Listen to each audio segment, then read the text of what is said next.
Have you ever wondered who really controls your money? A thought that might have crossed your mind, but did you ever dive deeper into it? Imagine this: you work hard, earn your money, deposit it in your bank account. But who gets to decide what happens to it next? Who governs the flow of this money? Could it be some mysterious entity, a shadowy figure in a distant land? Or is it something much more familiar? Well, the answer might be closer than you think: your local bank. Before we dive into how banks control money flow, it's important to understand what we mean by money flow. Money flow, in its simplest form, is the movement of money from one entity to another. It's like the blood in our bodies, circulating from our heart to our hands, our feet, our brain. Without it, our economic body would come to a standstill. Let's put this into perspective with some everyday examples. When you receive your paycheck, that's a money flow from your employer to you. When you buy groceries, the money flows from you to the grocery store. If you're a business owner and you pay your employees, the money flows from your business to your employees. And when those employees spend their wages on goods and services, the money flows again from them to the businesses they patronize. Money flow is not just about the physical exchange of bills and coins.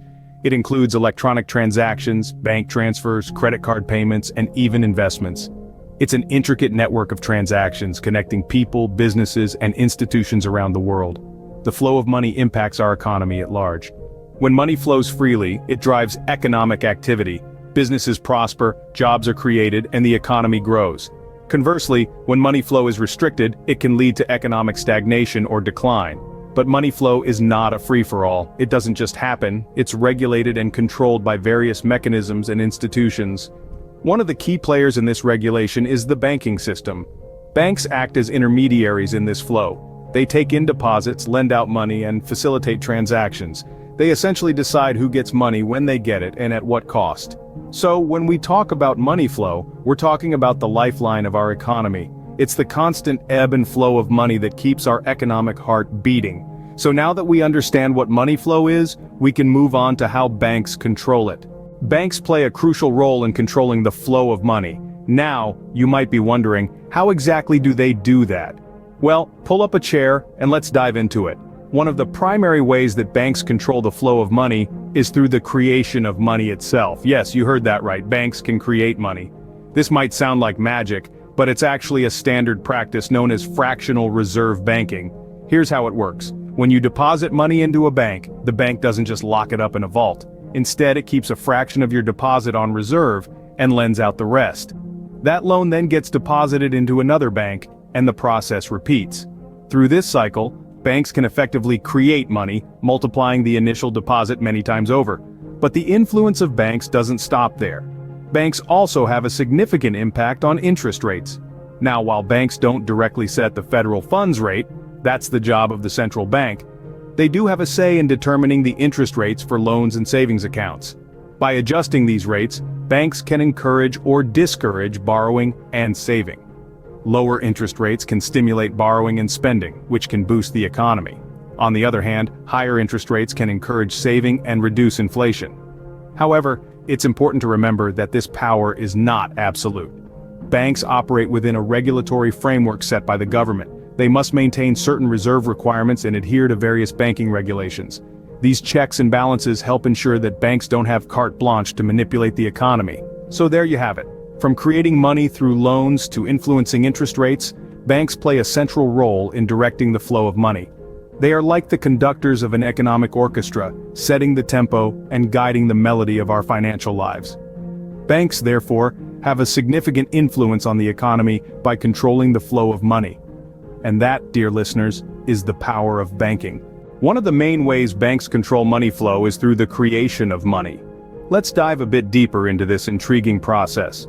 It all begins with a rather simple transaction: a loan. When a bank provides a loan to a customer, it doesn't hand over a sack of cash or transfer existing money from its vaults. Instead, the bank creates a deposit in the borrower's account, essentially creating new money. Here's how it works. Suppose John walks into a bank and applies for a loan of $10,000. The bank approves his loan and creates a deposit of $10,000 in John's account. This deposit is brand new money, created out of thin air. This might sound like magic, but it's standard practice in the banking world.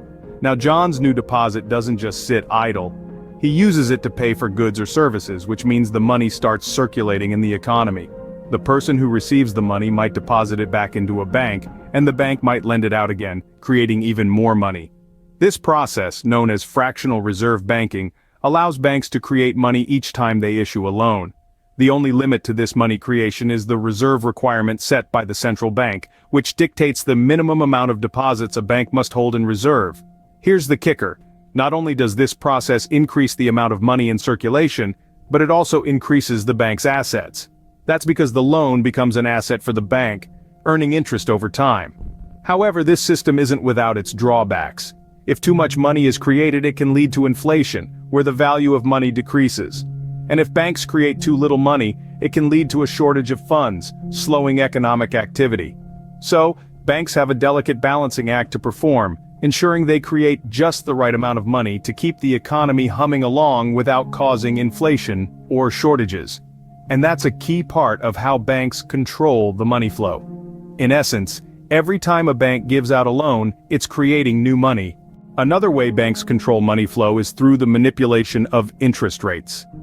Now you may be wondering exactly how banks can influence these rates, and how this in turn affects the economy. Well, let's break it down. Banks, especially central banks, have a significant hand in setting the interest rates. For instance, a central bank may choose to lower interest rates during a period of economic slowdown. Lower interest rates make borrowing cheaper, encouraging businesses and individuals to take out loans. This increases spending, stimulates economic activity, and, in turn, the money flow in the economy. On the other hand, if the economy is overheating and inflation is rising, the central bank might raise interest rates. Higher interest rates make borrowing more expensive, discouraging loans and reducing spending. This cools down the economy and slows down the money flow. However, it's not just about the central banks. Commercial banks also play a part in this. They can decide the interest rates they offer on savings and deposits. If a bank offers higher interest rates on savings, people are incentivized to save more and spend less, thus reducing the money flow. Conversely, if the interest rates on savings are low, people might choose to spend rather than save, thereby increasing the money flow.